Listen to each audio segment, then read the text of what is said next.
안녕하세요. 오늘 시간은 부자 된 사람과 쪽박 찬 사람의 차이입니다. 같은 종목으로 같은 주식으로 투자를 20년 이상 하신 분들이 왜 이런 차이가 나나, 그 부분에서 여러분들에게 굉장히 뇌를 자극할 수 있는 그런 관점의 방송이 되겠습니다. 20년 전에 분명히 같은 종목을 샀는데 세 친구의 다른 수익금을 보시면, 김 씨는 80억 부자가 되었고 박 씨는 9억의 수익 정도, 이 씨는 통장 잔고가 마이너스 7억에 서울 아파트 두 채가 차압을 당했습니다. 지금 가지고 있다고 하면 아마 100억이 넘겠죠. 그러니까 여러분은 어떤 사람이 되고 싶나? 그렇죠? 어떤 사람이 되고 싶나요? 적어도 9억이거나 80억 부자가 되고 싶다면 끝까지 들어보셔야 합니다. 그리고 이 시처럼 쪽박을 차지 않으려면 오늘 방송을 끝까지 청취를 해주시고 노트와 펜을 준비하십시오. 주식 투자 수익은 이 네 가지에서 결정됩니다. 평생 잊으시면 안 돼요. 제가 골든키를 준비했습니다. 4개의 골든키. 자, 첫 번째, 투자 종목마다 투자 방식이 다르다. 이 초보분들은 이 개념이 없어요. 초보가 아니더라도 10년을 하든 20년을 하든 30년을 주식 투자를 하신 분들 중에도 아직까지도 투자 종목마다 투자 방식이 달라야 한다는 걸 이해를 못하는 사람들이 있습니다. 마치 주식 투자는 하나의 어떤 방식으로 매매를 하면 될 거다, 그거밖에 없다라고 생각하는 사람이 있더라는 거죠. 엄청 많아요, 이런 분들이. 여기서 첫 번째 문제가 생기고요. 주식 투자에는 수익과 손실의 공식이 분명하게 존재합니다. 그런데 이 부분에 대해서도 개념 자체가 없어요. 어떤 종목을 누군가가 추천을 했거나 방송에서 나와서 좋다 이런 이야기를 들었을 때, 슈퍼사이클이다 이런 이야기를 들었을 때 무작정 매수를 하는 이런 관점과 완전 별개의 공식이 존재한다. 그 공식을 익혀야 된다는 겁니다. 이 기술, 일종의 직업적인 기술입니다. 주식 투자도 하나의 뭐예요? 돈벌이죠. 돈벌이면 어떤 기술이 필요하잖아. 그렇죠? 기술이 필요한 겁니다. 공식을 아셔야 된다. 수학 문제를 하나 푸는데 공식이 필요한 거예요. 그리고 어떤 수학 문제는 공식이 자그마치 3개에서 4개, 5개를 사용을 하셔야 되잖아요. 그렇죠? 주식 투자에도 그런 수익과 손실의 공식이 반드시 존재한다. 세 번째, 수익과 손실은 계획과 관리 지표로 반드시 보호되어야 한다. 수익과 손실은 계획표와 관리 지표로 보호되어야 한다. 이건 뭐예요? 꾸준하게 계속 관리를 해야 돼요. 한 번 작성하는 게 아니라 이거는 거래를 준비하는 과정에서, 그리고 거래를 한 이후에 매도를 결정할 때, 매수를 결정할 때, 그리고 현재 내 계좌 전체의 상황, 그리고 내가 나중에 돈을 언제 뽑아서 사용을 해야 되는 시기를 적절하게 전부 다 한눈에 볼 수 있도록 관리 지표가 있어야 한다는 얘기입니다. 솔직히 말해서 저 같은 경우에도 한 7년 전에는 이런 관리 장부가 없었지만 관리 장부를 만들고 난 이후에 내가 정말 큰 손실 날 행위를 전부 다 막았습니다. 막아지더라고요, 자동적으로. 그리고 수익 관리도 내가 폭락이 시작되는 지점에서 어떤 계좌별로, 종목별로 요거는 이런 부분에 내가 팔아야 되겠다라는 걸 체킹을 해놨기 때문에, 그건 체킹해주고 스탑로스를 걸어놨더니 그게 밀려 내려갈 때 다 팔려서 수익 현금으로 다 들어와 있더라고요. 그러니까 이런 관리는 어떻게 하는 거죠? 여러분 머리로 계산하고 전국구로 이렇게 하시면 안 되는 겁니다. 그런 관점이 굉장히 중요합니다. 그 다음에 수익을 지탱하는 심리와 지식이 필요하다. 앞부분에서 이 세 가지를 전부 다 알려고 하는 것은 뭐예요? 이걸 쓰다 보면은 심리가 굳건해집니다. 이 주가가 대폭락이 와도 그 심리를 지탱할 수 있는 것은 어떤 공부를 통해서 지식을 갖추어 두면 결국에는 그걸 이길 수 있는 어떤 방식이나 심리가 완성된다는 거죠. 그러니까 그런 관점을, 이 네 가지의 키포인트, 골든 키를 가지고 시작을 하셔야 돼요. 이 골든 키가 없었던 사람들이 결국에는 쪽박을 차는 겁니다. 이 중에 한 개라도 없으면 안 됩니다. 이 네 개가 다 필요한 거예요. 네 개가 다 반드시 필요한 겁니다. 하나만 가지고 시작하시면 안 된다. 자, 새 친구의 투자 방식의 차이를 보면요. 투자 방식, 성격, 무지의 문제입니다. 이게 운일까요? 운이 아닙니다. 제가 이렇게 준비를 했는데, 이게 같이 새 친구가 여기서 같이 시작을 합니다. 자, 같이 출발을 하는데, 출발을 해가지고, 하다가 여기 폭락을 때려 맞아요. 가다가 폭락을 때려 맞았습니다. 그죠? 여기서부터 여기까지면 거의 마이너스 40%일 거예요. 근데, 자, 아까 말씀드렸던 김 씨와 박 씨와 이 씨가 있어요. 그렇죠? 이 씨가 이렇게 있습니다. 김 씨는 처음부터 여기 올인을 하지 않았습니다. 올인을 하지 않았어요. 박 씨는 부분적으로 좀 크게 올인형으로 들어갔지만 뒤에 어떤 행동을 다르게 합니다. 이 씨는 올인을 합니다. 그러니까 완전한 올인. 돈이 아까 이 친구들 중에 사실은 돈이 가장 많은 친구는 이 친구입니다. 이 친구다 보니까 결국에는 어떤 행위를 한다? 그냥 에이 내가 뭐 100억 아파트 2채도 있고 든든하게 뭐 내 통장에 계좌에 10억도 있고 그러니까 이거를 나는 한 방에 사도 문제가 생기면 아파트 담보대출 받아서 때려 넣으면 되지, 이런 식으로 생각하는 거예요. 그리고 여기다가 10억을 그냥 때려 넣습니다. 이 사람은. 근데 이 사람들은 돈이 크게 없으니까 겁이 나서 조금 사고 밀려 내려가면 더 사고 이런 식으로 해서 하다가 폭락이 나오니까 박 씨는 겁이 나서 더 이상 이제 사지 않아요. 여기서 그냥 자기 평단가를 맞춰놓은 겁니다. 이 사람은. 근데 김 씨는 어떻게 하냐면 더 떨어졌네? 그러면 다른 적금이나 이런 거를 해약을 해서 여기다가 넣어야지 하고 넣습니다. 그냥 아무 생각이 없는 거예요. 이게 아무 생각이 없는 게 아니고 원래부터 초창기부터 주식을 투자할 때 마인드가 많이 주가는 장기 우상승한다. 어떤 모양을 그리더라도 장기로 이 고점은 계속 올라간다라는 믿음을 갖고 하신 분이에요. 이분은. 이 두 분은 뭐예요? 그런 믿음 자체가 없는 겁니다. 그냥 이거 사면은 삼성전자 이거 사두면 엄청나게 폭등할 거다. 이런 생각을 갖고 있는 거예요. 지금 당장 한 달이나 1년 뒤에 무조건 나는 100% 정도 수익 날 거다라는 신뢰. 그럼 무슨 신뢰라고 해야 되죠? 이거는 묻지마형 투자가 되는 거죠. 묻지마형. 근데 주가가 내려가니까 심리가 깨집니다. 근데 이 씨는 어떤 행동을 하냐면 올인을 해놓고 이렇게 무너지고 요까지 무너졌다 올라갈 줄 알았는데 이렇게 무너지니까 여기서 갑자기 마이너스 40%에서 손절을 해버려요. 자, 마이너스 4억이 됩니다. 여기서 바로 마이너스 4억 됩니다. 그러니까 6억이 남았죠. 이제 6억 남았습니다. 이 씨는. 그렇게 하다가 이 주가가 이제 올라갑니다. 그리고 6억이 남았는데 이 씨부터 제가 이야기를 말씀드리면 이 씨는 어떤 행동을 하냐면 이게 폭락했죠. 손절하고 그 다음에 어떤 행위를 하냐면 이제 나는 주식 안 한다. 누구도 주식 하지 마라. 이거 사기다. 주식 장이 꼬라지 봐라. 이게 3년 동안 내려간 장입니다. 꼬라지 봐라. 꼬라지를 봐. 이건 아니다. 이건 주식하면 너건 쪽박 찬다. 이제 하지 마라. 주식 하지 마. 나한테 주식 이야기도 하지 마라. 가만 안 둔다. 술 마시면서 막 사오고 막 그러는 거예요.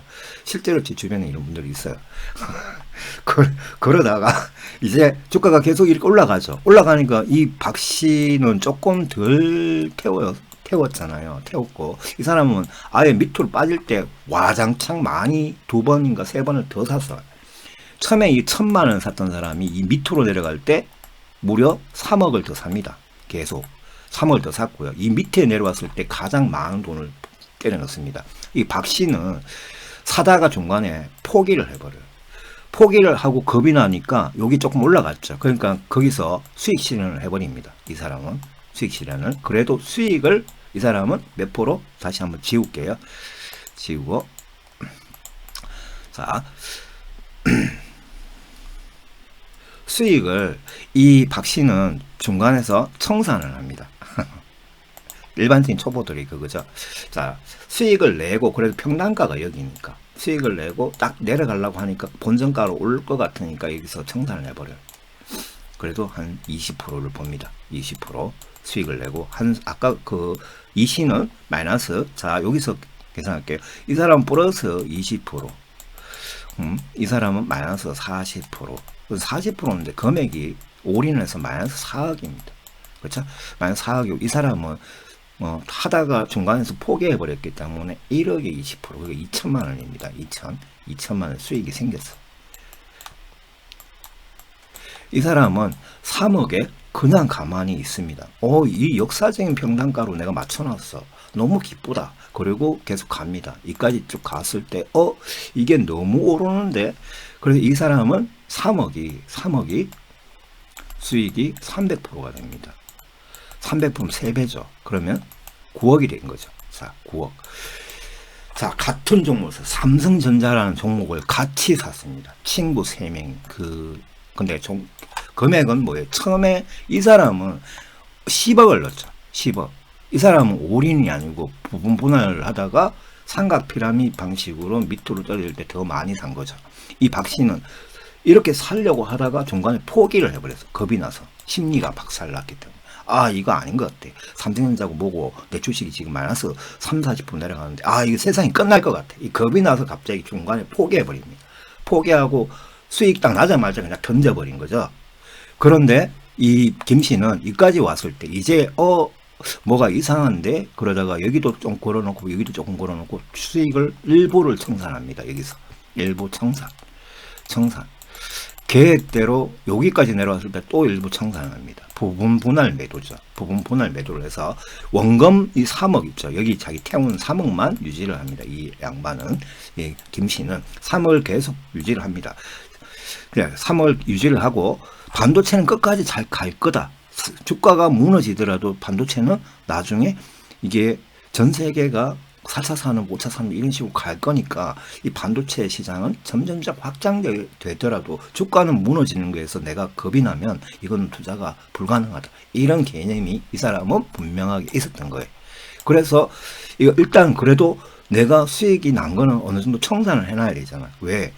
이게 계속 폭락하면 이게 효율성이나 이런 게 너무 깨지는 거 아닌가 이런 관점. 그 다음에 주식 공부를 해보면요, 이렇게 가파르게 올라갔을 때마다 붕괴가 나온다는 걸 알고 이제 공부를 해보니까 이걸 겪어보니까 이거를 3년 동안 겪어보니까 그 3년 동안 공부를 하신 거죠. 그래서 이 지점에서 이분은 3억의 원금을 남겨두고 6억을 이 여기서부터 체계가지고 이렇게 해서 여기까지 다 팔합니다. 팔아서 수익금이 이제 6억 정도가 남았죠. 3억은 원금이 지금 들어가 있고 이 상태에서 들어가 있고 이게 계속 흘러가는 겁니다. 여기까지 계속 가는 겁니다. 가고 있고 지금도 가고 있고. 근데 이 3억 그 6억 가지고 이게 떨어졌을 때 여기서부터 조금씩 삽니다. 또 사요. 계속 사면서 또 삼각 피라미드 방식으로 사기 시작해요. 사기 시작하면서 통장에서 많이 깨지면 더 사고 해서 평단가를 이렇게 밑으로 이렇게 맞춰 놓는 거예요. 이 양반 이 6억이라는 돈을 3억은 여기서 들고 있고요. 그렇죠? 그러면 자, 총 9억이 들어갔죠. 이 9억이 실제 평단가는 여기입니다. 계좌를 다른 걸로 하는 거예요. 계좌를. 얘는 초장기 계좌가 되는 거고 얘는 뭐예요? 중단기거나 중장기로 생각을 하고 있는 겁니다. 이게 또 내려갈 수 있으니까. 그런 식으로 해서 관리를 하고 있는 거죠. 이걸 이렇게 쭉 해서 그 다음에 이 사람들은 나중에 어떻게 되냐면 이게 이렇게 올라가니까 이 씨는 왜 쪽박을 찰 수밖에 없냐. 안 한다. 너가 주식 이야기하면 때려 죽인다는 이야기를 이까지 계속 하다가 이게 이 친구들이 다시 왜 이 친구는 늦게라도 여기서 들어갔어요. 들어가서 여기까지 나왔을 때가 수익이 100% 정도입니다. 100%고 이 사람은 벌써 여기까지 300%가 됐어.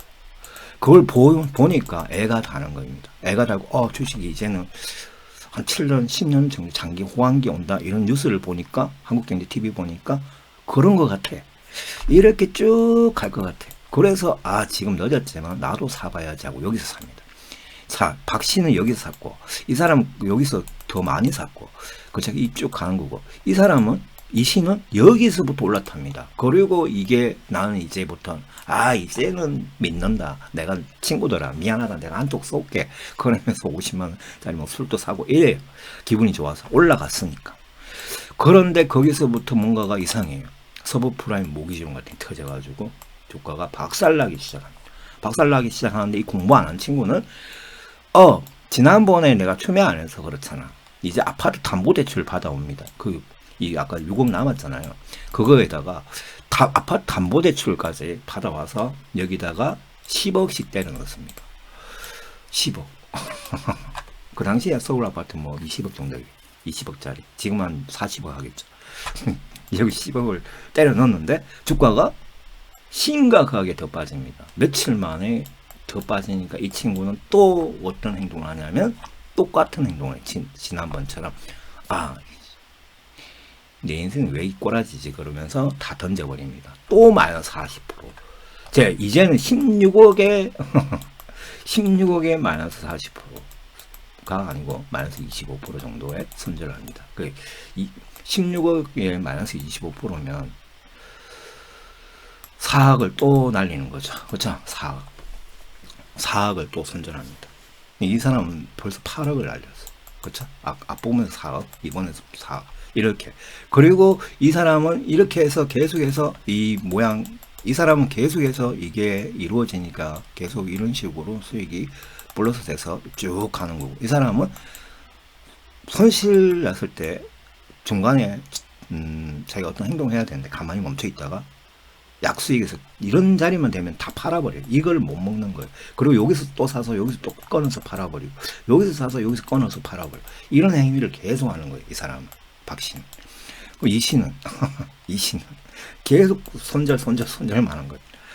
여기서 사면 안 될 자리 같은 데 가서 처음에 이 부분에서 너무 지루하니까 여기서 다 던져버리고 다시 샀다가 또 던지고 해서 마이너스 4억만 되면 4억을 무려 5번 이상을 손절을 하기 시작. 계속 합니다.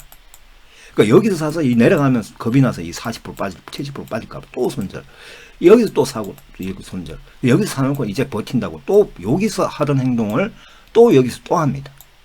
요번에도 또 하는 것 같아요.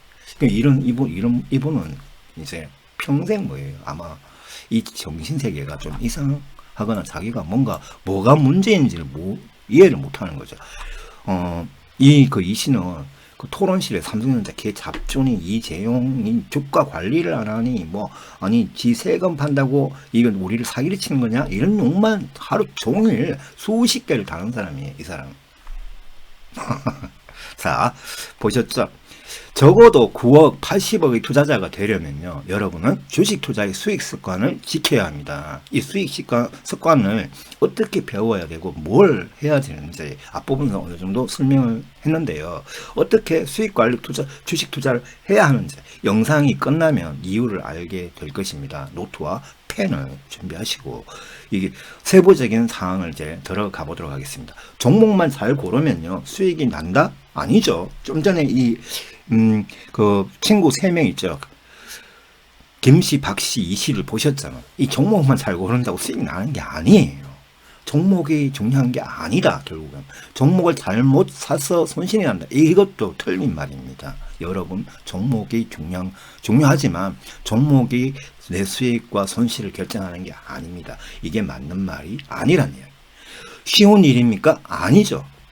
그렇게 수익을 내는 사람이 있나요? 그냥 종목만 잘 사서 무조건 수익 나는 종목만 사서 팔고 이렇게 되나? 마치 그렇게 되는 것처럼 이야기하시는 분들이 있는데 사실은 현실상에는 없어요. 이런 사람이 존재한다면 아마도 1년에 100조씩 벌고 있어야 합니다. 전 세계 단 한 명도 없어요. 1년에 100조씩 버는 사람 한 명도 없습니다. 주식 투자로. 그렇죠. 존재하지 않잖아요. 그게 그렇게 쉬우면은 100조씩 1000조씩이라도 벌어야 되는 거예요. 100조가 있으면 100조씩 충분히 벌 수 있죠. 왜? 100조 갖고 단타를 하면 되잖아. 무조건 수익 날 텐데. 그렇죠? 이 불가능한 현실. 세계 어디를 찾아봐도 없습니다. 그러니까 이런 거는 믿지도 말고 관심도 두지 마세요. 그냥 이런 개념으로 주식 투자를 해서는 안 된다는 말입니다. 그러면 무슨 방식으로 내가 어떤 개념으로 주식 투자를 해야 하나?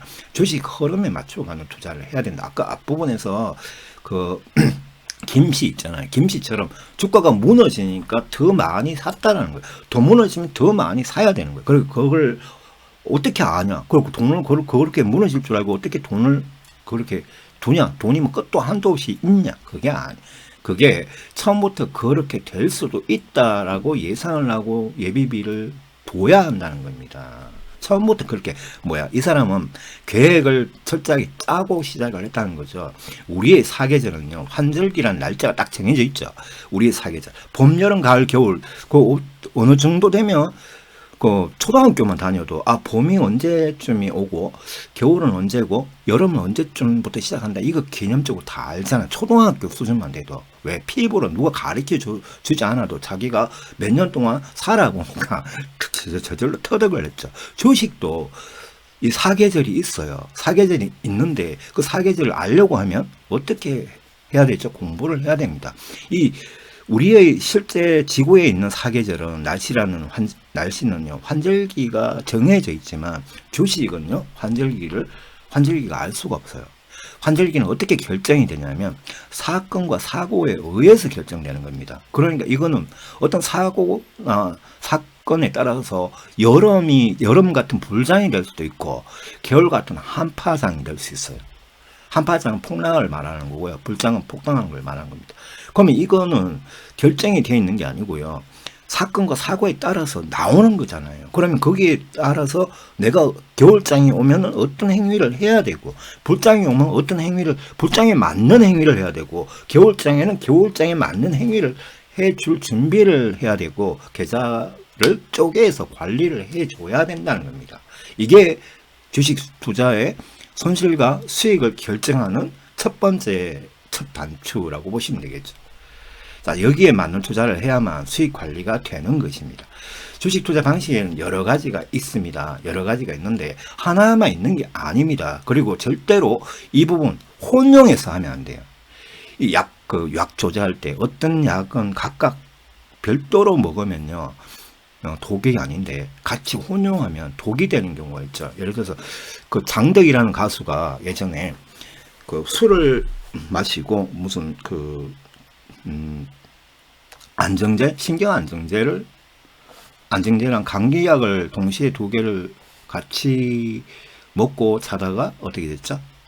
이제 죽었잖아요.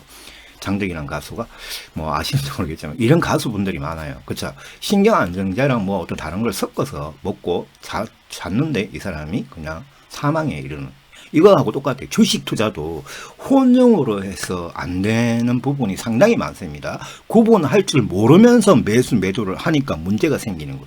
마치 종목의 성향이 다른 건데, 종목 성향이 다르면은 그 종목 성향별로 투자 기법이나 투자 방식이 따로 있다니까요. 그 부분을 아예 모르고 어떤 기법을 가지고 설명을 들으면서 그 종목 성향이 B인 것 같고, 설명은 어떤 식으로 했냐면, 제가 이 부분 정말 중요한 이야기인데, 교육원 A를 들어요.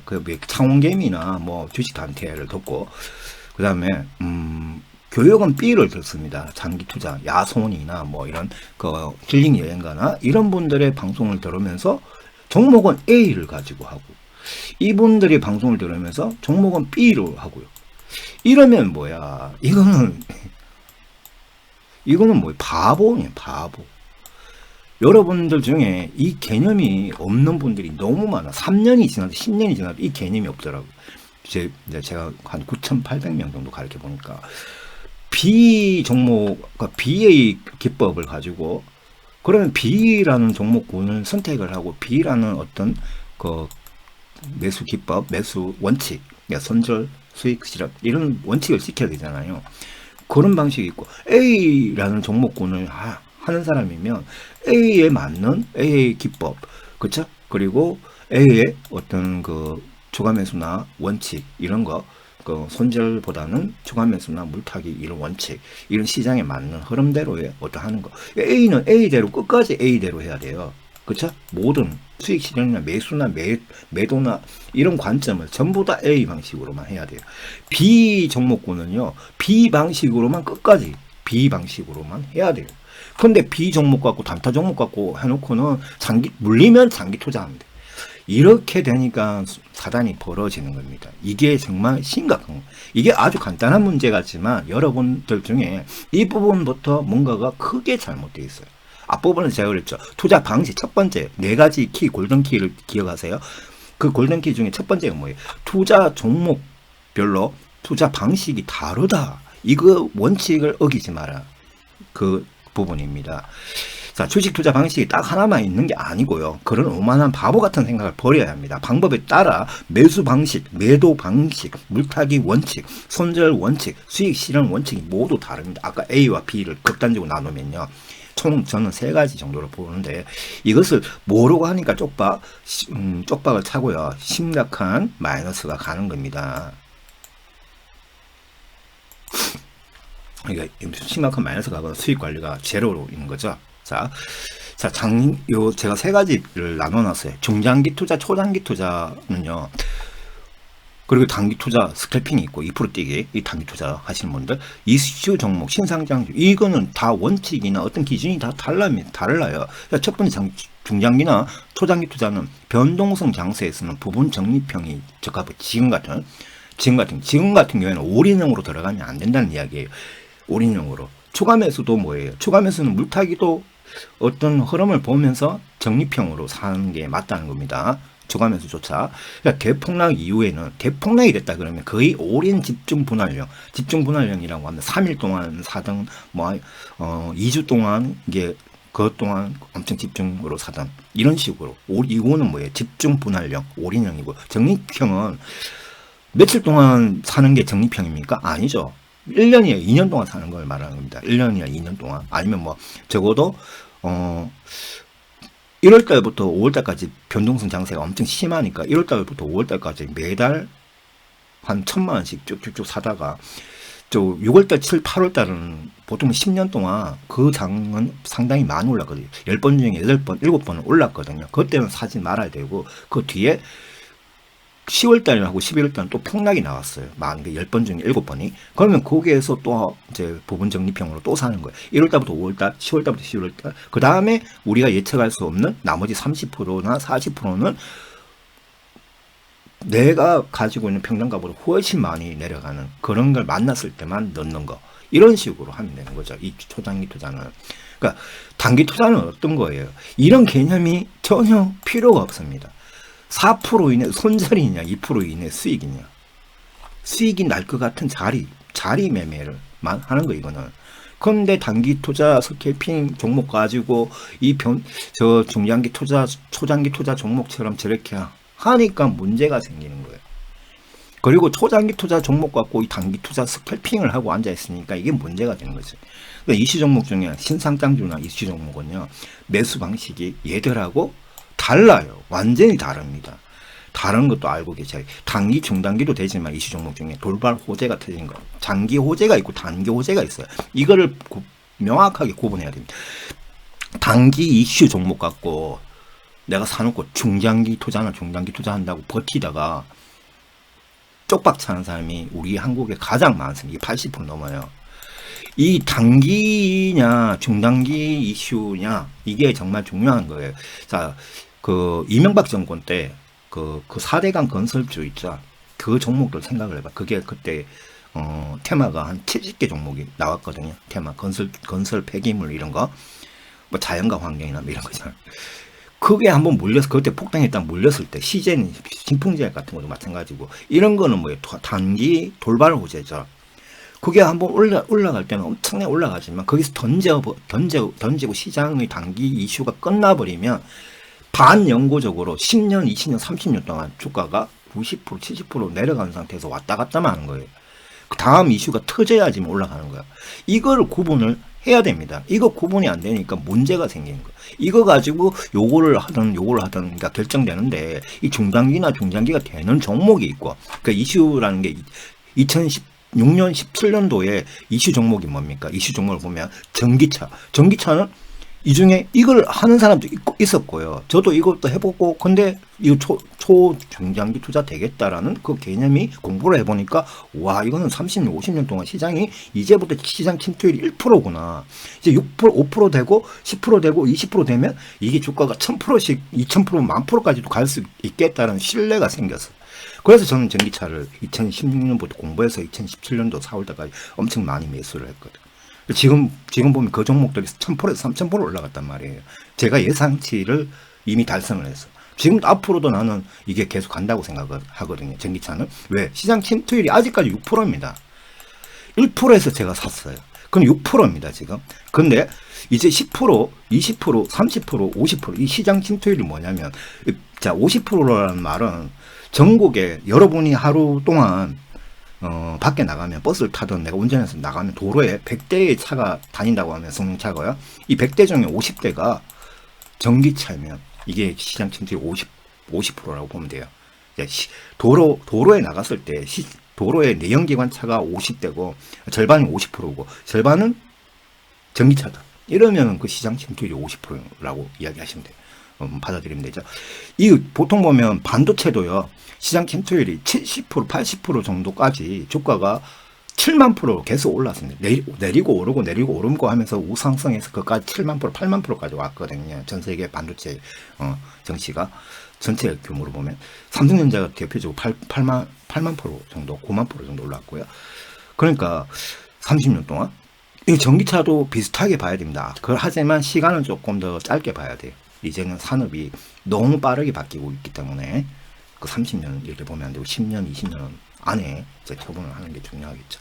이런 관점이 굉장히 중요하죠. 제가 조금 복잡하게 이야기하는데 중장기 투자, 초장기 투자의 원칙은 세계 탑 산업, 세계 산업 동향 분석, 산업 지수 연동 ETF가 좋다. 왜? 장기 투자를 결정했으면 종목은요. 삼성전자가 될 수 있지만 도시바도 반도체죠. 도시바 어떻게 됐죠?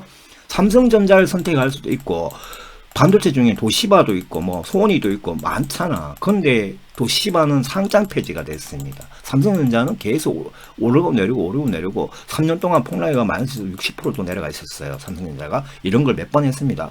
그런데 3년 동안 내려갔어. 그럼 도시바는 절벽으로 내려가서 아예 사라졌죠. 도시바만 사라진 게 아닙니다. 전 세계 반도체, 우리나라 반도체 중에 현대전자 있잖아요. 현대전자 이런 것도 다 뭐예요? 사라졌죠. 공정분해가 됐잖아요. 산업지수 연동해서 ETF. 그러니까 이게 상장 폐지 될 수 있을 수 있으니까 이런 반도체를 내가 믿는다고 하면 반도체 ETF를 사는 거고 전기차를 믿는다고 하면 타이거 2차전지 테마 저처럼 타이거 2차전지 테마 이런 걸 사는 게 맞죠. 거기에서 어떤 놈은 상장 폐지가 될 수도 있지만 이 산업은 상장 폐지가 되지 않거든. 그러면 이 ETF는 계속 10년, 20년 동안 그중에 한 10년 동안은 꾸준히 상승할 가능성이 있어요. 물론 오락 내리락 하면서 기복은 보이면서 우상승한다는 이야기입니다. 그런 관점. 그 다음에 단기 투자 스캘핑은 이런 거 ETF를 하면 안 되죠. ETF 거래세가 엄청 비싸기 때문에 얘는 자주 사고 파는 형태로 사시면 안 돼요. 거래량이나 수급 매매하는 거잖아. 단기 투자는 검색식 매매하는 거고 자리 매매하는 겁니다. 철저하게 자리 매매하는 거예요. 이 분봉이나 이런 거 보면서 자, 이슈 종목 중에 신상장주나 이런 거 보면 특징 매매, 돌발 호재 매매, 약재 소멸 매매 이런 거 해도 됩니다. 그렇죠? 이런 것도 재밌어요. 저는 이거보다는 이게 가장 좋아요. 얘네들을 가지고 자, 신상장주는 언제 산다? 고점 대비해서 주가가 공모주로 사는 게 아니고 상장하고 난 뒤에 주가 어떻게 됩니까? 신상장주의 단점이 뭐예요? 상장하고 난 뒤에 주가가 박살 나잖아. 근데 또 특징이 있어요. 박살이 어느 정도까지 고점 대비 마이너스 40%에서 마이너스 75% 정도 내려가면 폭등하더라. 이것만 알고 있으면 그 폭락한 데서 마이너스 70% 정도 내려간 상태에서 사면 맞죠? 이게 악재 소멸이 되는 거고 반등의 그 호재죠. 그렇죠? 공매도도 끝나는 거고 공매도 친 애들이 전부 다 대사기 하니까 주가는 폭등이 나는 겁니다. 그러면 이 10%, 10%에서 20% 에서 70%, 100%까지 벌기가 굉장히 좋은 종목들이 신상장주 중에 상장은 얼마 되지 않은 것들 중에 주가가 이미 상장 첫날 폭등 자리에서 바닥 마이너스 70% 정도 무너진, 60% 정도 무너진, 50% 정도 무너진 종목을 찾아보세요. 그런 것들 중에 업종 대장주가 있어요. 카카오페이, 카카오뱅크, SKI 테크놀로지 이런 종목이 업종 대장주잖아요. 이런 종목을 이제 찾아가서 투자를 해야 되지. 또 거기 중에 잡주가 있어. 잡주 신상장주는 하지 마세요. 바이오주 하지 마세요. 바이오주 중에 대장주들이 몇 개가 있긴 합니다. 그런 거는 공부를 좀 많이 해보고 하셔야 돼요. 공부도 안 해보고 하다가 절대 망합니다. 초장기 이평선, 주봉, 월봉, 연봉 매매. 얘들은 자, 제가 아까 그랬죠. 이거는 A고, 이거는 B이고, 이건 C다 그러면 A로 했으면 이 끝까지 A 방식으로 계속 A로 해야 되는 거예요. 이 B는 B 방식으로 해야지. 이 B 종목을 가지고 이거로 이렇게 가버리고, 이거는 또 이쪽으로 가버리고, 이런 식으로 하면 되겠어요? 안 되겠어요? 안 됩니다. 택시 타놓고 버스 요금 주는 거하고 똑같은 거야. 버스 타놓고 택시 요금 줄 거야? 아니잖아. 아니, 버스 타놓고는 비행기처럼 제주도 가자고 하는 사람이 택시를 타고 있다. 또라이죠. 이런 행동을 하시면 안 된다는 이야기죠. 오토바이 뒤에 타놓고는 저기 그 울릉도 가자 이러면 됩니까? 안 되잖아요. 기본적으로 이런 건 지켜야 됩니다. 여러분은 무지하게 주식 하시는 분이 아무것도 모르고 공부도 안 하고 이게 구분을 해야 될지도 모르고 주식 투자하시는 분이 너무 많아요. 이 페이지가 정말 중요하죠. 앞부분에 키 3개, 4개 있죠. 골든키. 골든키 중에 첫 번째 단계죠. 이게 첫 번째. 그쵸? 이 부분을 여러분이 캡처를 떠가지고 반드시 지켜야 됩니다. 나는 그러니까 이것만 있는 게 아니에요. 계좌를 구분해야 돼요. 이거 내가 있잖아요. 사실은 이건 어떻게 구분까지는 되는데 그 다음부터 내가 심리 관리도 안 되고 어떤 실수를 하게 되는데 실수를 막는 방법이 있습니다. 그 다음에 자, 특정한 종목과 매매 기법에 집착하지 말자. 이 부분에 대해서 뒤에 가면 제가 준비를 해서 이거를 어떻게 구분해서 내가 매매를 하도록 그걸 만들어 놨기 때문에 한번 보시기 바랍니다. 요거를 철저하게 내가 지킬 수 있도록 구분을 하는 방법. 특정한 종목과 매매 기법에 집착하지 마라. 특정한 종목과 매매 기법에 집착하는 유형이 주식 투자에서 실패합니다. 차트에 집착하지도 말아야 합니다. 찐바닥 구름대 같은 소리 그만해야 되고요. 이 믿는 사람도 바보입니다. 자, 구름대나 찐바닥 이야기하는 거 보면 구름대 있죠. 구름대 아시죠? 주식 단테라는 분이 구름대 이야기 많이 하시죠. 그걸 다른 분들도 마찬가지. 구름대가 잘 맞긴 하는데요. 그 중에 구름대가 우상승장에서는 무조건 맞아요. 그런데 우폭락장에는 무조건 틀리거나 10개 중에 2-3개만 맞아요. 나머지 거는 맞는 것 갖고만 이야기하니까 맞는 것처럼 보입니다. 안 맞아요. 폭락장에서는 안 맞아요. 오히려 구름대에서 사면 가장 크게 물리는 사람이 되어버리는 겁니다. 찐바닥은 없습니다. 주식 평생 하면 찐바닥이라는 이야기를 하면 안 되는 겁니다. 주식 미국 정시를 하시는 분들이죠. 미국 주식의 대가들 찐바닥이라는 이야기 평생 입에 달고 한 번도 내뱉지 않습니다. 이 사람들은. 왜? 레이 달리오 같은 사람이 찐바닥 이야기를 하는 거 보셨어요? 제가 찐바닥 이야기를 하는 거 보셨어요? 정신이 올바른 사람이 어떻게 찐바닥을 이야기했을지. 찐바닥이라는 건 존재할 수가 없습니다. 어떤 악재가 뒤에 어떤 사건이 벌어질지 모르는 자기가 신이야? 신이야? 찐바닥 이야기를 제가 지금까지 보면 이상한 채널 엄청 큰 구독자 수가 40만, 60만, 120만 이런 채널을 보면 가끔씩 찐바닥 이야기를 많이 하시더라고. 전문가라고 하는 분들이.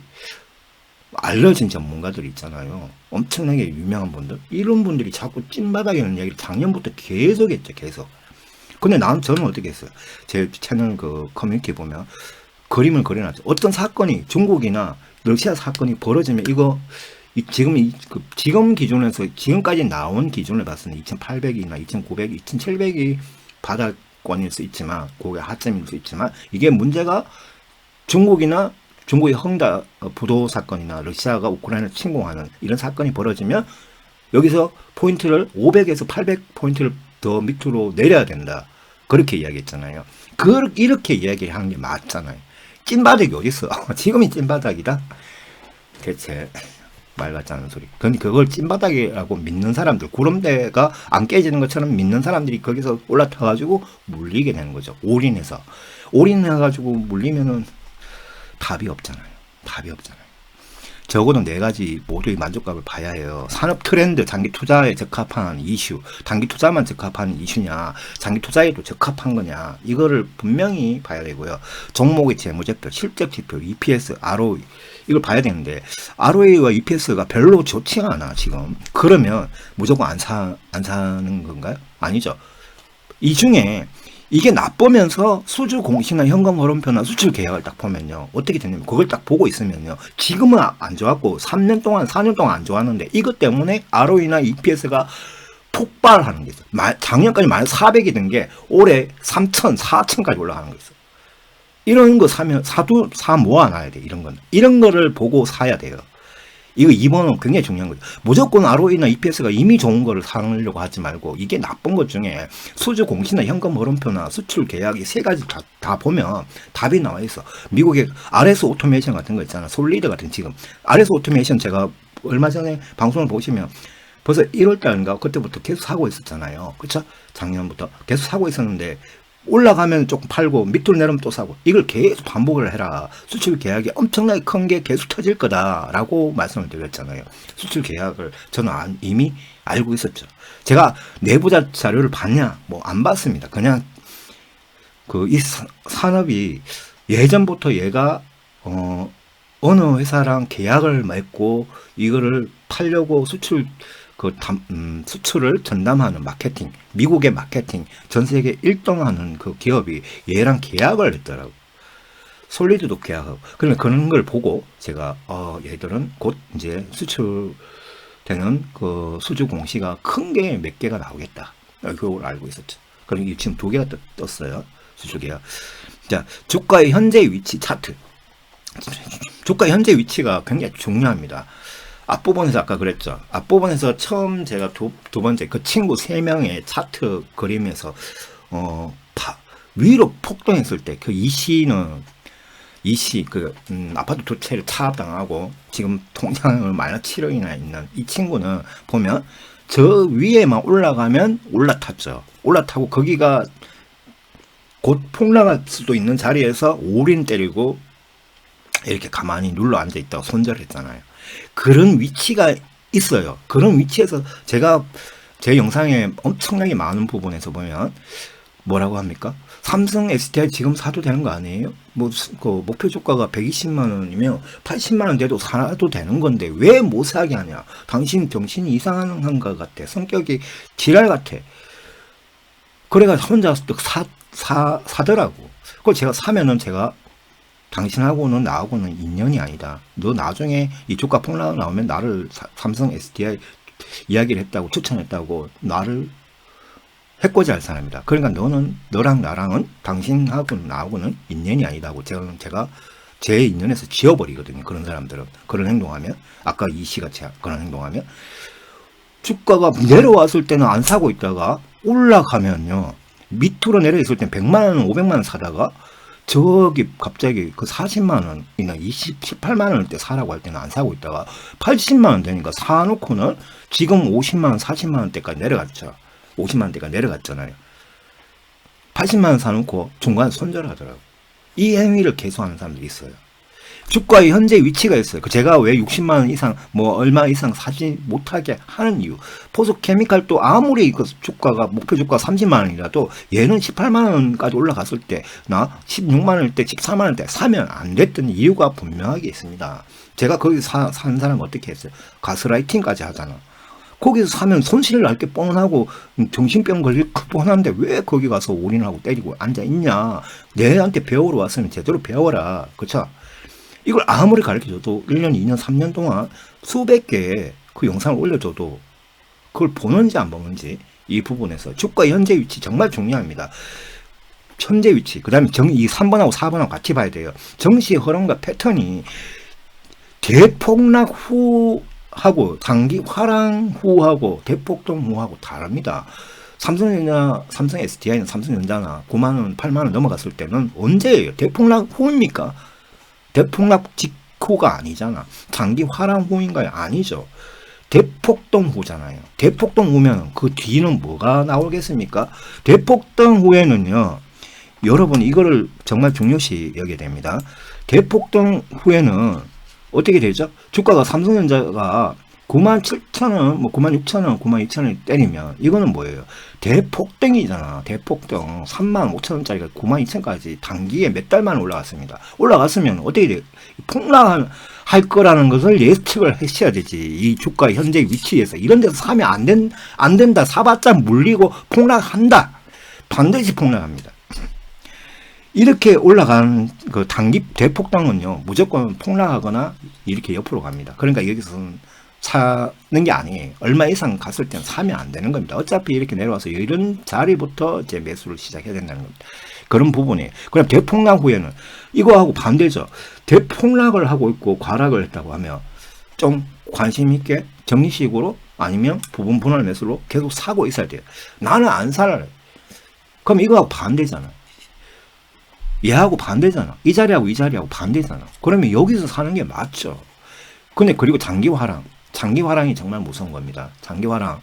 제가 2016년부터 시작해서 여기까지 쭉 했는데 2018년 지나고 2019년 20년도에 제가 19년 말하고 20년 초에 제가 어떤 이야기를 했냐면 2017년 12월 달부터 주가가 밀려내놨죠. 19년까지. 근데 여기서부터 이제 집중 매수를 해도 된다고 했지만 19년 11월 달부터. 근데 제가 어떤 말을 했냐면요. 곧 대폭락이 한 번에서 두 번 이상 나온다라고 했습니다. 왜? 그랬기 때문에 이거 미국 증시가 하루에 3% 4%씩 무너지면 주식을 갖고 있는 걸 다 처분하는 게 맞다. 처분해라. 정리식으로 들어가는 거 그거 뭐 몇 달마다 한 번씩 들어가는 거 그거 빼고는 다 처분하시라고 했거든요. 그렇게 처분을 언제 했다? 2020년 2월 말부터 시작해서 3월 4일까지 다 매도했어요. 그 뒤에 어떻게 주가가 이렇게 일자로 내려갔죠. 일자로 그냥 단박에 삼성전자 같은 것도 마이너스 40% 내려갔어. 그쵸? 단박에 그냥 한 일주일, 2주일 사이에 그냥 전 세계장이 다 무너졌잖아요. 근데 저는 이걸 피했습니다. 왜 피할 수 있었냐면 이때가 이전까지 미국 나스닥이 9년 동안의 화랑장이었어요. 9년 화랑. 그리고 어떤 종목군은 11년간 폭등했습니다. 계속 올라가기만 했다는 이야기입니다. 이게 있고 나는데 한번 폭락이 나면 일자로 내려가는 거예요. 자, 지금은 어떤 장이죠? 장기 화랑도 아니죠. 그럼 그 크게 위험한 건 아니죠. 대폭등 후인가요? 아니죠. 폭락을 했잖아요. 어느 정도 과락했고요. 그렇죠? 대폭락은 아닙니다. 아직까지. 대폭등 후도 아니고. 그럼 과락을 했는데 한 번 더 폭락을 나올 수 있지만 조금 더 폭락이 나오면 뭐예요? 대폭락 후가 됩니다. 코로나 때가 대폭락 후기 때문에 집중 매수를 했어야 되는 거고요. 지금은 아직까지 대폭락은 아니고 중간급 폭락이기 때문에 과락이기 때문에 약간씩 사기 시작해야 되고 정리식으로 사줘야 됩니다. 그러면 또 기회가 또 온다는 거예요. 그렇죠? 지금 대폭락이 일어날 수 있는 거는 푸틴의 핵 미사일 발사하는 사건이 벌어지면, 그렇죠? 금리 인상은 사실상 크게 문제될 건 없어요. 긴축도 사실은 크게 그건 없어요. 지금은 중요한 게 뭡니까? 인플레이션입니다. 인플레이션을 계속 부추기는 행위를 하는 게 바이든과 푸틴, 이런 영국 존슨 총리 같은 이 이상하게 무역 분쟁, 무역 제재 이런 것 때문입니다. 사실은. 그렇죠? 이런 것 때문에 인플레이션 주범은 바이든하고 푸틴, 시진핑 이 세 사람 이 문제인 것 같아요. 자, 어쨌거나 이걸 잘 대입을 하셔야 되죠. 대입을. 요거 4번에서 정시 흐름과 패턴에서 3번하고 같이 보셔야 돼요. 지금 현재 위치가 대폭등 후인가, 대폭락 후인가, 장기 화랑 후인가. 여기에 따라서 내가 행동이 지금은 다수익을 실현을 70% 이상 해둬야 되는 시점이구나. 아니 지금은 정리식 투자만 하고 나머지는 아무것도 하면 안 되는 시기구나. 지금은 이제는 대폭락이 됐으니까 대폭락했다고 하면 그때부터는 집중 매수를 며칠 만에 하거나 한두 달 안에 다 해야 된다. 내가 있는 돈 없는 돈 다 끌어와서 다 해야 된다. 이런 걸 확실하게 그 시점마다 딱 해야 돼요. 아까 말했죠. 계절. 지금은 겨울이 바로 딱 끝나는 봄이냐, 그 다음에 여름이 진행 중이냐. 여름철에 주식 사면 안 돼요. 여름철에. 아시겠죠? 여름철에 주식 사면 안 된다. 주식이 화랑일 때 조심해라는 이야기입니다. 자, 상황에 따라 매수 방식, 매도 방식, 계좌 유형별 비중 조절을 해 나가야 한다. 어설픈 심리, 나쁜 습관을 미리 막아주는 계좌 분할, 투자 관리법. 계좌를 분할해 두면요, 여러분이 큰 실수가 생기잖아요. 아무리 어설픈 심리나 나쁜 습관이 있어도 어느 정도는 막아줍니다. 이렇게 하셔야 돼요. 자, 이렇게 하셔야 됩니다. 이렇게 하시면은 여러분들이 좀 이제 비중도 확실히 지키고, 내가 중장기 스윙 계좌를 한다. 그러면 산업 분석 투자, 역사적 관점 투자, 시장 진출 기준 투자, 이런 종목만 사면 되는 거잖아. 여기 이 계좌에는. 그러면 뭐예요? 쪽박찰 종목이 아니지, 이거는. 그쵸? 이건 주가가 내려가더라도 반등을 합니다. 그쵸? 반등을 하고, 이거는 상장 폐지가 사유도 생길 수 있지만, 미래 중심산업 연동 가는 ETF는 사실상 뭐예요? 상장 폐지가 거의 생긴 경우가 거의 없습니다. 없어요. 미래 중심산업이 뭔가 한번 공부를 해보세요. 공부를 해보시면 답이 나오겠죠. 자, 적립형 계좌, 연금적금형. 이 연금적금형은 여러분 전부 다 하고 계신 분들도 있고, 그렇죠? 개인연금, 기업연금 이런 거를 개인연금으로 돌리실 수 있죠. 이런 것도 똑같아요. 연금은 장기 투자잖아. 7년, 10년 뭐 이렇게 넣으실 거잖아요. 그러니까 이런 거는 꼭 이대로 하셔야 돼요. 이거 두 개 다 중장기 투자가 된 거죠. 중장기나 장기 투자가 가능한 거고, 중단기 스윙 계좌는 단기 스윙 계좌는 이거는 단기부터 중단기가 다 되는데, 이거는 뭐예요? 수익 관점으로 장기 이평선이 깨졌을 때, 장기 이평선이 이렇게 가는데 여기를 닿았을 때 산다는 이야기고, 요 안에도 보면 요렇게 가는 게 있을 거예요. 그렇죠? 이건 단기 이평선 요런 자리에서 사는 거, 단기 스윙 계좌. 자, 이거는 비중을 엄청 작게 해야 돼요. 왜냐하면 단타 같은 뭐 이런 건데 단기적 과락 구간에서 사는 거예요. 근데 이게 여기서 이렇게 하다가 올라갈 수도 있는데 이렇게 크게 폭락해 버릴 수 있잖아. 이 부분이. 그런 것 때문에 아예 소액으로 하셔야 돼요. 비중을. 그 다음에 현금 계좌. 자, 여러분 여기까지는 이해하는데 현금 계좌가 없는 분이 있어요. 현금이 정말 중요합니다. 현금도 하나의 투자의 계좌로 분류를 하셔야 돼요. 세계적 악재가 예상되거나 진행형일 때 이걸 어느 정도 청산을, 이거 가장 먼저 청산하는 게 예, 그렇죠? 예. 자, 순서는 예 두 개를 가장 먼저 청산을 해야 되고요. 청산해서 좀 문제가 되면 예도 일부 청산을, 이거는 뭐예요? 청산하면 안 되죠. 예는 청산하면 안 돼요. 예 두 개는 1순위, 2순위 청산하다가 너무 심각하다고 보면 이것도 일부를 팔면 돼요. 일부. 그 다음에 현금으로 다 옮겨놓고, 얘는 팔면 안 되죠. 자, 요렇게 해가지고 요거 갖고 많이 무너졌을 때 얘부터 조금씩 더 사고, 그 다음에 엄청나게 폭락했다. 그러면 중장기 스윙 계좌에 엄청 많이 비중을 이렇게까지 넓히고, 그 다음에 중단기 스윙으로 비중을 넓히고, 이제 남으면 이쪽으로 가는 거죠. 그 다음에 내가 좀 심심하면 이걸로 하고, 요렇게 현금을 비중을 쭉쭉쭉쭉. 그 다음에 이 30%라고 했지만 30%가 완전히 빵프로가 될 때도 있습니다. 돼야 될 때도 있어요. 돼야 될 때. 그거는 융통성 있게 해야 되죠. 대폭락 이후에는 이 빵프로까지 돈을 다 써도 됩니다. 다 써대 중단기, 단기로 중간에서 끊고 팔고 사고 팔고 하다 보면 30%까지 다 채워져요. 해보면 아십니다. 이거는 직접 해보시면 돈이 계속 현금이 생기고 나 왔다 갔다 하면서 빵프로 됐다가 다시 30%까지 갔다가 심각하면 70%나 심지어 90%까지 가집니다. 그렇게 현금 관리가 돼야 되는데 현금 관리도 안 하고 가만히 뭐 사면 아무것도 안 하고 주가 올라가겠지. 이런 기대만 하면 안 돼요. 평단가도 맞춰줘야 되죠. 현금 계좌에 왜 돈을 넣어야 되죠? 내가 샀는데 못 팔아가지고 평단가가 엄청나게 폭락 중이다. 그러면 정식으로 사든 거, 분할 매수로 사든 거, 그거 추가 매수 해줘야 되잖아. 그렇죠? 그 부분. 이것도 굉장히 중요합니다. 이 부분을 여러분이 무시하시면 이거를 왜 해야 됩니까? 여러분이 계좌를 이렇게 쪼개놓으면요. 계좌를 다 각기 다른 걸로 만들어 놔야 된다는 이야기입니다. 해놓으면 어떻게 하죠? 어떤 상황이 생기죠? 내가 적극적으로 무슨 뉴스 보고 친구 말 듣고 함부로 주식을 사지 않는 행위. 사더라도 내가 친구가 이야기하면 이건 단기 단타 종목 같아. 좀 이상한 종목이다. 그럼 이걸로만 사면 크게 여기에서 손실 나봤자 얼마나 나겠어요. 그렇죠? 요걸로 사면 되고. 이거 들어보니까 산업 분석이나 역사적 관점에서 이거 주가도 많이 무너졌고 정말 좋은 종목 같아. 전기차 섹터야. 전기차 ETF. 그러면 얘하고 얘로 사면 되잖아요. 적어도 이걸로. 그러면 비중을 뭐예요? 얘는 엄청 많이 사도 되고 요만큼. 그렇죠? 이렇게 분산 투자를 할 수 있잖아. 계좌도. 그리고 단기와 중단기 개념은 뭐예요?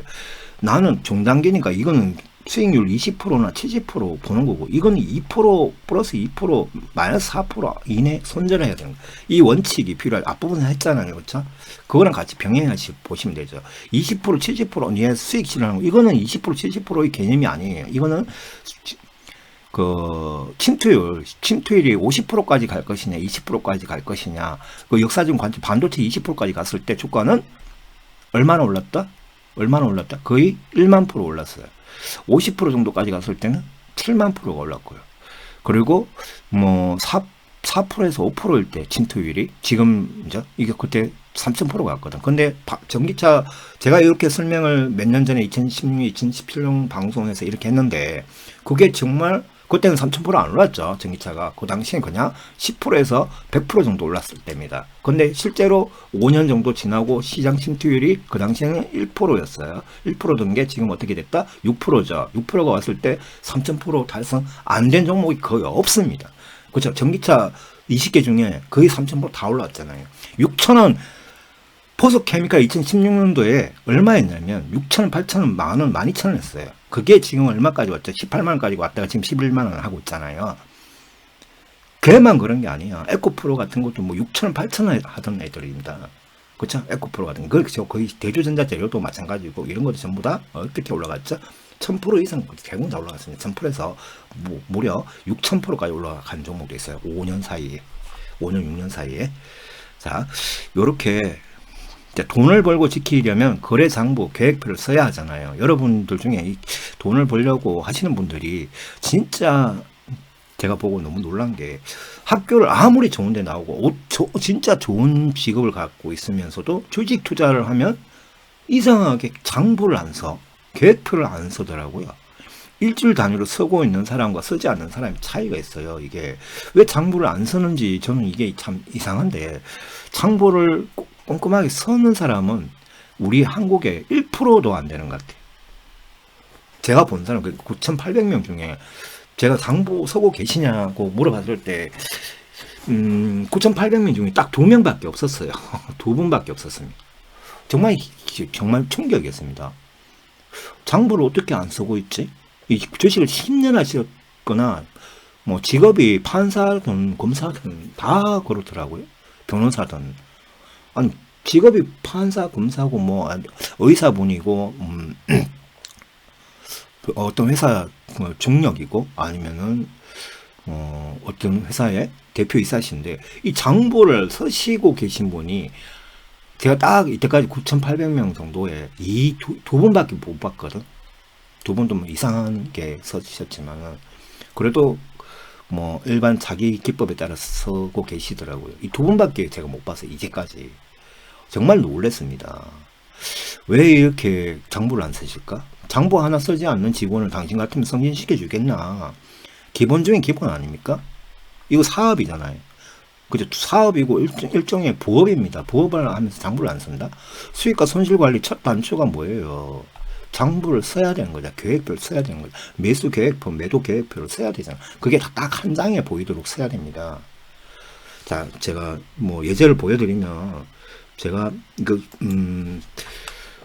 이제 습관 교정을 해 주기 위해서 이런 걸 받아가지고 제가 이렇게 해드리거든요. 이분을 보면 초보지만 이렇게 해서, 이거는 지금 뭐, 자 봐봐요.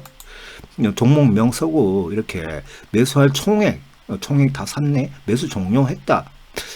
종료했고, 이거는 매도를 됐어요. 오닉페이는 이제 목표 주가가 엄청나게 많이 나왔기 때문에 매도를 해버렸고, 170% 정도. 근데 평단가, 수익률, 종목별 예비비, 이게 매수 중인 거는 예비비가 꼭 있어야 되죠. 그 다음에 투자 방식, 일시 분할을 할 건지, 정식으로 할 건지, 이런 걸 다 적어놓고, 종목별 이분은 이걸 안 적어놨네요. 그쵸? 이분은 보면 원금 회복 후 매도 예정, 뭐 이런 거 적어놨잖아요. 그쵸? 적어놨어요. 그리고 여기 뭐, 지금 적립식으로 하는 거, 그 다음에 예비비가 얼마나 있는지, 밑에 보면 예비비가 별도 현금 예비가 4,300만원 있잖아요. 그쵸? 4,300만원. 그리고 아직까지 덜 샀고, 이거는 언제 또 사겠다라는 걸 표기를 해놔야지. 이분은 표기가 좀 덜 돼 있네요. 그쵸? 기한은 왜 사는지 모르겠지만. 하여튼, 이렇게 돼 있잖아요. 요게 관리가 돼야 돼요. 요렇게, 이 목록은 제가 직접 만들어서 드렸어요. 드렸더니 자기 종목들 이렇게 적어서 하신 겁니다. 이렇게 뭐 이런 게 필요하잖아요. 이렇게 관리를 하면 여러분 큰 손실이 나겠습니까? 종목별 주의사항 공지 후 요점 정리. 여러분들이 그 뉴스나 뭐 이런 거 보고 아니 저 같은 사람 조금 아시는 분들한테 물어보고 종목별로 그러면 여기 적어 놓고 이걸 일주일 단위로 꼭 체킹을 하면 큰 손실 날 일이 없어요. 손실이 생겨도 일부 종목에서 악재가 생겨서 이렇게 현대모비스처럼, 그쵸? 현대모비스처럼 악재가 생겨서 이거 현대차 우 같은 경우에는 현대그룹 자동차 반도체 전체가 문제가 생겼으니까 현대차 우 같은 거는 30%까지 수익 난 거를 24% 27% 정도에서 다 끊어서 스탑로스를 걸어놨거든. 그걸 다 팔렸어요. 수익 실현됐잖아요. 그걸 지금 방치했다고 하면 현대차 우도 지금 마이너스 10%일 거예요. 플러스 30% 나는 수익이 그냥 냅두면 마이너스 10%인 거예요. 이런 관리를 아는 사람들 이런 거 보면 뭐 어떨까? 다 손실이겠죠. 손실이겠죠. 그렇죠? 뭐. 그리고 현금 여기 보면 현금이 별도 계좌별로 별도 예비비가 따로 돈이 다 있잖아요. 이게 보시면 이 A3 계좌에 이렇게 또 돈이 있고 그렇죠? 이 다 계좌에 별도 현금 예비비가 돼 있어야 된다. 어떤 지금 장이 안 좋기 때문에 장이 좋을 때는 장이 아주 안 좋고 더 폭락하면 저거를 확 다 때려 넣으면 되죠. 그렇죠? 줘가면서 하면 되잖아요.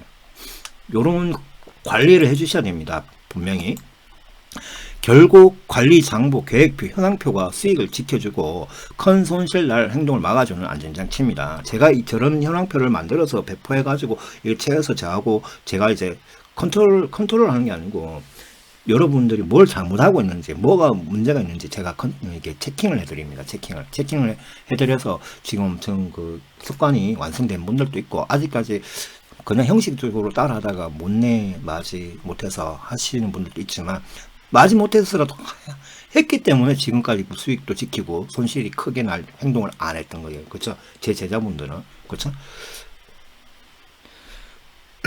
그리고 거래장부 계획표를 서지 않는 자 영원히 쪽박차입니다. 명심하세요. 거래장부 계획표 앞부분에 제가 보여드렸죠. 저런 식으로 서지 않으면요 끝내는 쪽박차입니다. 왜? 계좌가 분류가 되어 있다는 것을 개념적으로 해놓고 계좌별로 내가 어떤 종목은 이 계좌 소액 단기 계좌에는 아예 내가 1억 있으면 거기는 500만원 1000만원만 넣어놔야 돼요. 그러니까 단기 계좌 종목으로 단타할 거면 500만원 갖고 내가 잘못 사도 손절해도 500만원 갖고 손절하는 거잖아. 근데 그게 계좌 구분 안 돼 있고 계획표에 그게 없으면요 어떻게 하냐면 5억 갖고 단타를 하는 거야. 5억 갖고 단타 가지고 3일 지나고 보니까 하한가 두반가 있으면 벌써 얼마 날립니까?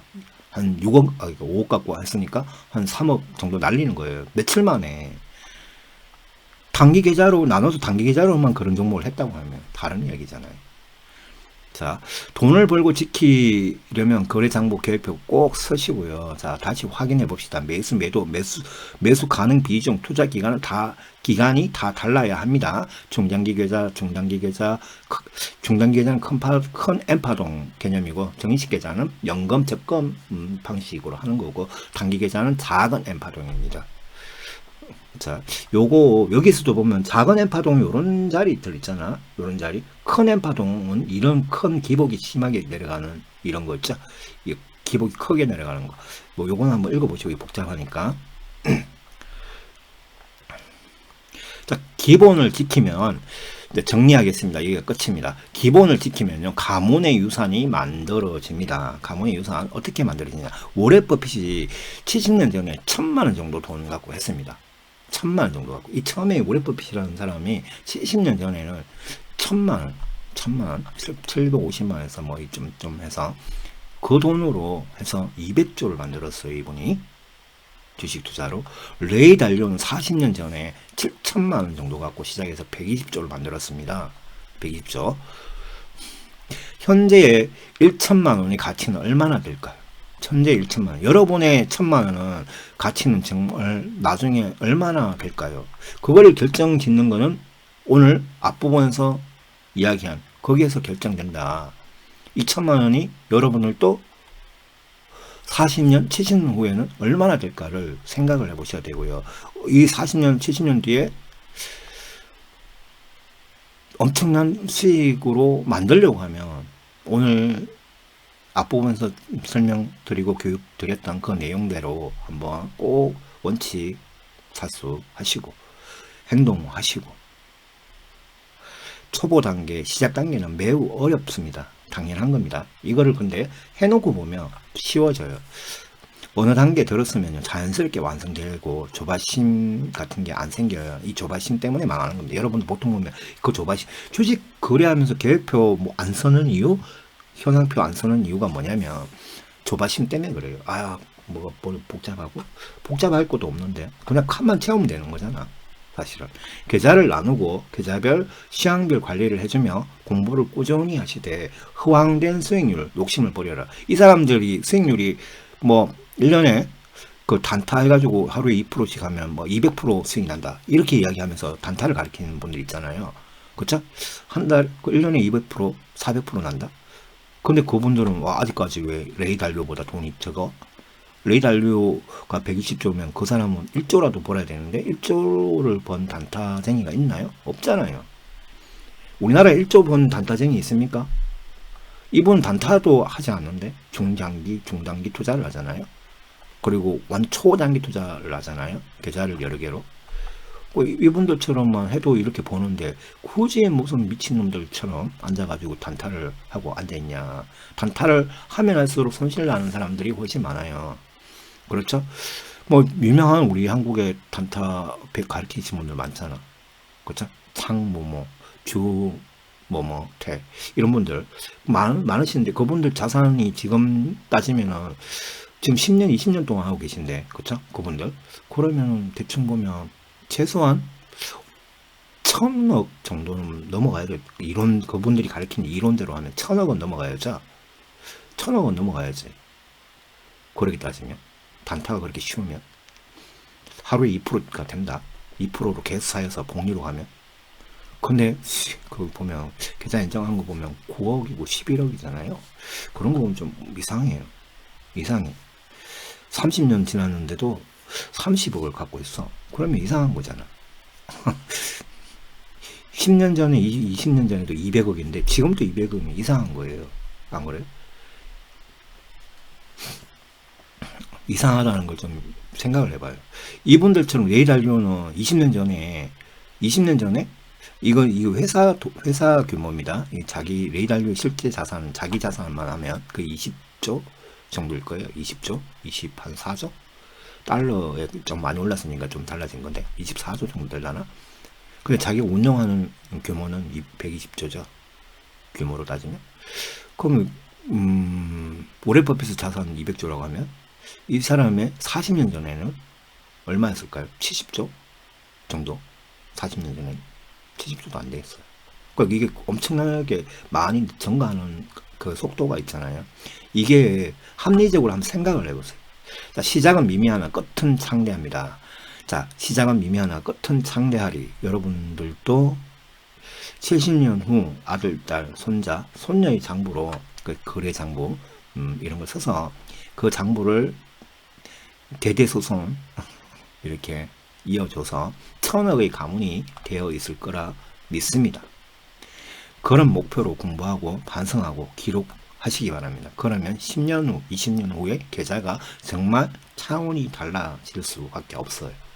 자, 오늘 방송 여기까지 수고하셨고 성투하시기 바랍니다. 그리고 심리 관리 잘 하시고 이 영상을 여러 번 돌려보시면서 앞부분에서 필요한 부분을 캡처 떠가지고 노트 정리도 하시고 한번 해보세요. 정말 도움이 될 겁니다. 제가 한 200개의 영상, 그 다음에 200개의 영상뿐만 아니라 책도 엄청나게 많은 한 100권, 200권 이상의 책을 오늘 다 여기다가 종합적으로 넣어놨다. 집대성한 영상이다. 이렇게 보시면 되겠습니다. 수고하셨습니다.